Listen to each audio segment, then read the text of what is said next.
Well, they're involved in creating monopolies. And so what they do is the corrupt colonels and generals, they get a big cut. I mean, most of these people that retire out of the military, you see these generals are living in $3 million houses on their, $100,000 a year pension. Wow. And, they got a mistress down the street in another mansion. I mean, where's the money coming from? Well, it's coming from arms sales on the side, narcotics trafficking. I mean, our government is one giant murdering mafia. It is fascinating to me that so few people even know about the Gulf of Tonkin incident and know that there was really it was like a fake incident that got us involved in the Vietnam War, and people have just accepted that. Well, they've accepted that the government is willing to lie in order to get you into war. But so if they're willing to kill people and for whatever their own reasons are and have a fake event in order to kill people, you don't think they would sell drugs? You think they would have American soldiers killed. They'd basically put American soldiers to death over a law. No, the VA signed a secret deal that came out in Bloomberg yesterday with 6 million vets to, when they die, steal their insurance money. And the government says it's legal. We have authorized it. I've got it right here in Bloomberg. But isn't it fascinating that all this stuff is legal? I mean, isn't it fascinating, rather, that all this stuff is public knowledge, that all this stuff is anyone can go online and find out about Operation Northwoods. Anyone can go online and find out about the Gulf of Tonkin, or read about Barry Seals, or read about Michael Rupert and all the different things that he uncovered when he was working for the LAPD. But no one knows. It's such... And talking about it, you sound like a kook. Totally. Speaking of sounding like a kook... A lot of people think I'm a kook for questioning what the hell's going on with chemtrails. What's your take on chemtrails? Well, I've actually been working on a chemtrail film for 2 years. It's going to come out next year because I'll sell no wine before it's time. I've got to get it right with all the evidence. We have the patent where they add it to the jet fuel, so it's Barium and aluminum? Yes. So it's dispersed. And that's just one of the programs, and it's all declassified. It's all in plain view. White House has press conferences that they're studying. This massive program is just the studying. Yeah. And that it's been going on since the early 1990s, and the guy won a Nobel Prize for it. And then most of the people that cover it, they just go off down the kooky road and I can give them the pure evidence, and they won't look at that. The craziest thing is the chemtrail show on Discovery Channel. Have you seen this? No. They do it. They're going to find out once and for all, is this a hoax or is this real? So they hired a group of scientists, like these top scientists, they're going to study. And you know what they did? They took random fuel from a local airport, from a commercial airline fuel, and studied it to see if there was high levels of barium and aluminum. When no one is saying, Southwest and United is spraying, it's military jets that are doing this. Well, there's a bunch of different programs. But how weird is that they put that on TV, and then the final analysis was, the scientists came out and said, well, based on our analysis, there is no excess of barium or aluminum. These guys they'll believe whatever they want, these conspiracy theorists, but we have the evidence, we have the tests. And they studied commercial airline fuel. Is that crazy? I mean, who put together this show? Well, that's called a straw man. It's like we're looking for a Bengal tiger, and so we went to the outback of Australia and didn't find one, so Bengal tigers don't exist. You're like, but you need to go to Bengal, India. It's where the Bengal tigers are at. So exactly, yeah. Yeah, and they did that. You know what it is? Nat Geo puts out these. Something with Nat Geo is connected with the government, because you watch anything on... Oh, no. National Geographic, you've all heard about how record numbers of missionaries turn out to be CIA. And really? Yeah, and record numbers of Peace Corps is a CIA cover. A lot of people will say... National Geographic is a eugenics organization, and they are one of the highest level CIA fronts. I'm just going to say that a lot of people will say this is malarkey. A very good friend of mine, his father is in the CIA, and he didn't find out his father was in the CIA until he was in high school. He had no idea what his father did, and he had to travel all over the world. But his father was involved in that sort of business, and he was in the CIA the entire time. And another thing... And he was involved with what kind of business? Well, I can't really say. I can't really talk about it too much. But TV. But he was doing nature shows, philanthropy work overseas. But really, he was working for the CIA. No, it's like, we've got injections for your little Africans. Oh, the little Africans died a week after. Oh, the little. Oh, we're giving you a polio shot. Oh, it was live polio. Oh, it happens everywhere we we go. Oopsie. And they did another show on 911. They go, we're going to find out once and for all if 911 was a cover-up or whatever, conspiracy. So they do all these stupid tests on these miniature buildings that they built. And no, I know. But they never discuss Tower 7. It was 2 hours. They never. Or they didn't show the video of police saying, get back, they're going to blow it up. We'll be right back with Joe Rogan and Eddie Bravo. Eddie Bravo, the coolest name in the world. We'll be right back. Hounded by debt collectors with phone calls and letters? Thinking of calling a debt relief company? Don't. Greedy lawyers and debt companies charge thousands. Why pay when you can get their solution absolutely free with New York Times best-selling author Herb K's #1 debt secret, the how-to on stopping the calls without paying the debt companies. Yes, free for a very limited time. Here's Herb K. Don't get ripped off by credit repair companies when I can give you the information you need to do it yourself for free. Herb K was right. His free information helped me stop the calls and settle my debt. What do you have to lose? Stop the calls now. Get out of debt and have more money. Get Herb K's #1 debt secret absolutely free now. Call 800-405-7850. That's 800-405-7850. 800-405-7850.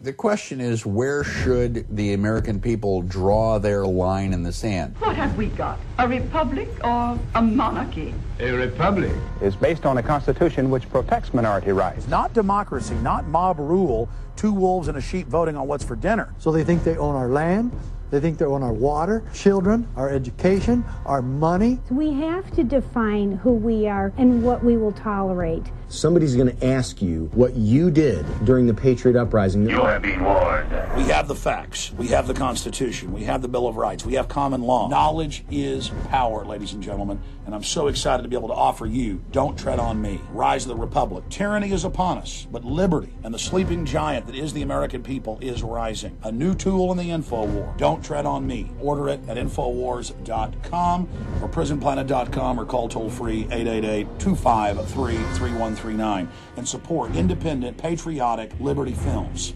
Making the right decisions is a challenge to investors. Are we going to see economic growth, slide into a recession, or at worst, depression? Hi, Ted Anderson from Midas Resources. We all know when a company acts irresponsibly, divesting ourselves in a move towards safety is prudent. When the market becomes volatile, U.S. Treasuries are a safe haven. But what do you do when the U.S. government overextends itself and spends beyond its means? Many investors are turning toward gold as a common-sense alternative to traditional paper investments. Midas Resources has put together a powerful book titled 10 Reasons to Own Gold, discussing costs, benefits, risks, featuring full-color illustrations, weights, and measures. The book is free and can be yours by calling 800-686-2237. Paper investments are dwarfed by gold's 6,000-year history. Discover how gold may be right for you and your IRA by calling 800-686-2237. Whether buying or it's time for you to sell, the book is free. Call 800-686-2237. Are the threats of a biological attack to the U.S. real? If biological warfare is real, what should I know before it happens to protect my family? The answers to the unthinkable are inside a new book by Christian patriot and author Sam Adams, Pale Horse, How to Survive a Chemical or Biological Attack. Inside what's been called the must-have manual for surviving the attack and mass panic that will follow, you will learn what the actual biological and chemical threats are, how to respond to events that are almost certain to happen, what the government's response is likely to be, how some will take advantage of the chaos, and exactly how you should prepare. To get Pale Horse, How to Survive a Chemical or Biological Attack in hard copy or immediate digital download, go to biowarsurvival.com or call 877-327-0365. That's 1-877-327-0365. Or buy online at biowarsurvival.com. That's BIOWAR survival.com. This is not your father's BioWar Survival Handbook.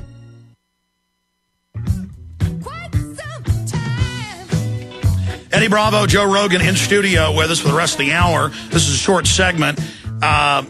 You guys had a chance to see at least part of the Geraldo Rivera piece. Incredible. It's incredible. Watching the soldiers, and well, I don't know what rank he was, but talking about how they are protecting and helping these guys grow opium because it's a part of their culture. Because if they don't, they would turn on the U.S. soldiers. So they're helping them grow opium. I mean, it was amazing. But the Taliban was actually shutting it down. The Taliban was shutting before. Remember, that's why. Well, why were they doing it? Because they wanted the money. Like what was? No. They were saying it was against Islam, so they were eradicating it. Poppy production went down to almost nothing right before 9/11. Then after the invasion, record production went up, and they helped them ship it out. Everything. So the Taliban are good guys? No, there were two Talibans. There was the original Mujahideen. I've had General Hamid Gul, the former head of Pakistani intelligence, who ran it when they fought the Russians.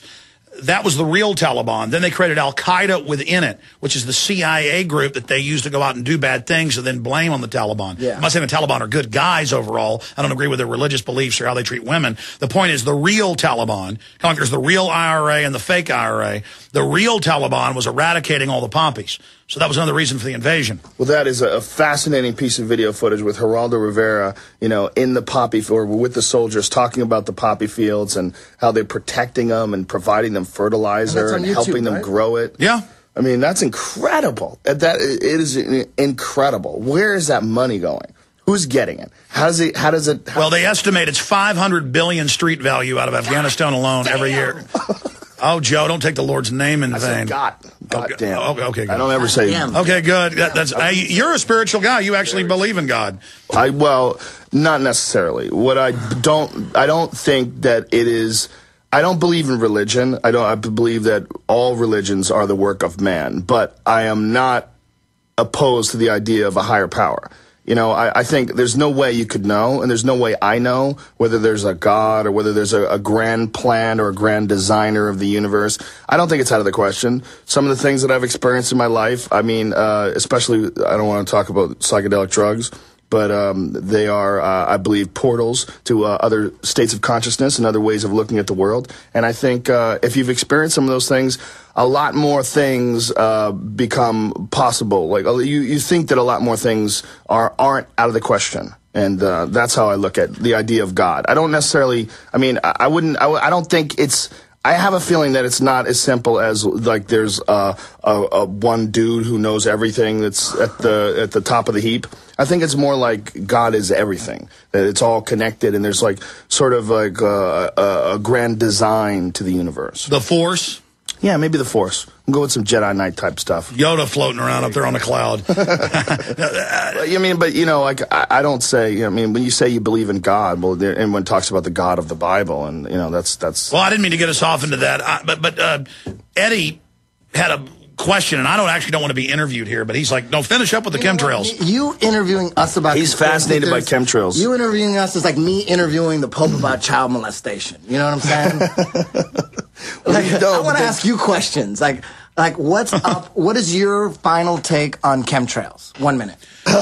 There is a wide spectrum of different operations. They're doing biological and chemical releases on the population to manipulate the environment. It's most of the programs are weather modification related. There are HARP antenna array programs with over-the-horizon radar systems. And I've had the head of HARP on. Bizarrely enough, about 4 years ago, they contacted me and said, the director of the HARP program, directed radar system, would like to be on your show. So what? And I got him on. HARP. Well, listen, he started saying, we even ignite the atmosphere on fire. It's wonderful. It's like this brainiac. And suddenly a colonel comes on and cuts him off as we go to break. And the colonel's like, that's classified. We're going to end the interview right now if you bring up that. And so the military is really running things, but this scientist is the head of it. And people can pull that interview up. Alex Jones interviews the head of HARP. So explain HARP, though, because I'm a little ignorant about it. I know that there's this... That's just one big array up in Alaska, but they got a bunch of them. And they can manipulate the weather with these, not just the old-fashioned spraying barium salts or other nuclei or aluminum dioxide, but they can charge the atmosphere. But then by spraying these... What are they doing? How are they charging it? What are they doing? They've got giant antenna arrays, and they can even ignite the sky. They can even create artificial... Aurora Borealis, they can... What's the antenna doing, though? There's a bunch of antennas. It's basically giant microwaves. Okay. And they're just... And they're manipulating... Shooting microwaves up at the ionosphere? Yes. Yes, but it's weather modification, and it's over-the-horizon radar. What do you think about the conspiracy theories about a Katrina being a controlled hurricane? How the way it... Multiple top meteorologists said it had two eyes for a while. It just sat there. It didn't act like a normal hurricane. And I've had the father of weather weapons on, who was flying into cyclones that are over 200 miles an hour in the 40s, Ben Livingston. And this is all declassified. This is like AP. And, well, we're going to break. But to make a long story short... We're going to break already? Yeah, in 1967... it's a regular radio clock. There's like long segments, short segments. In 1967, Stanford Research Institute and the Naval Weapons Laboratory certified they can create and control hurricanes as easy as kiss my hand. We'll be right back.